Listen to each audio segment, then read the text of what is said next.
கொடநாடு கொலை கொள்ளை வழக்கு தொடர்பாக பூங்குன்றன் மே 6ஆம் தேதி விசாரணைக்கு ஆஜராகுமாறு சிபிசிஐடி போலீசார் சம்மன் அனுப்பியிருக்கிறார்கள். கூடுதலான விவரங்களுடன் செய்தியாளர் ஞானசேகரன் இணைப்பில். ஞானசேகரன், இந்த கொடநாடு வழக்கு தொடர்பாக இந்த பூங்குன்றனுக்கு சம்மன் அனுப்பப்பட்டிருக்கிறது. அவர் ஏற்கனவே சம்மன் அனுப்பப்பட்டு அவர்கிட்ட ஏற்கனவே விவரங்களும் பெறப்பட்டது. இப்போ மறுபடியும் சம்மன் அனுப்பப்பட்டிருக்கிறது. தொடர்ச்சியான விவரங்கள் என்ன? வணக்கம் கோபால். நீலகிரி மாவட்டம் கொடநாடு எஸ்டேட்டில் கடந்த 2017ஆம் ஆண்டு நடைபெற்ற கொலை மற்றும் கொள்ளை வழக்கு தொடர்பாக சிபிசிஐடி போலீசார் தீவிர விசாரணை முடுக்கிவிடப்பட்டுள்ளனர்.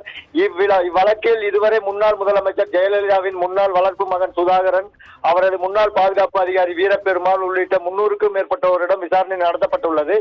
இந்நிலையில் இவ்வழக்கில் முக்கிய குற்றவாளியாக கருதப்படும் கேரளாவைச் சேர்ந்த சயனிடம் கடந்த வாரம் சிபிசிஐடி போலீசார் விசாரணை மேற்கொண்டனர். அதன் தொடர்ச்சியாக முன்னாள் முதல்வர் ஜெயலலிதாவின் தனி உதவியாளர் பூங்குன்றனுக்கு சிபிசிஐடியார் சம்மன் அனுப்பியுள்ளனர். அடுத்த மாதம் 6ஆம் தேதி கோவை சிபிசிஐடி அலுவலகத்தில் விசாரணைக்கு ஆஜராகுமாறு அவருக்கு உத்தரவிடப்பட்டுள்ளது.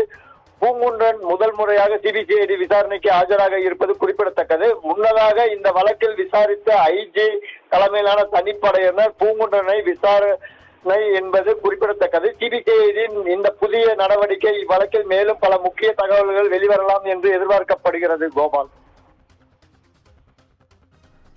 முழுமை விவரங்களுக்கு நன்றி ஞானசேகரன்.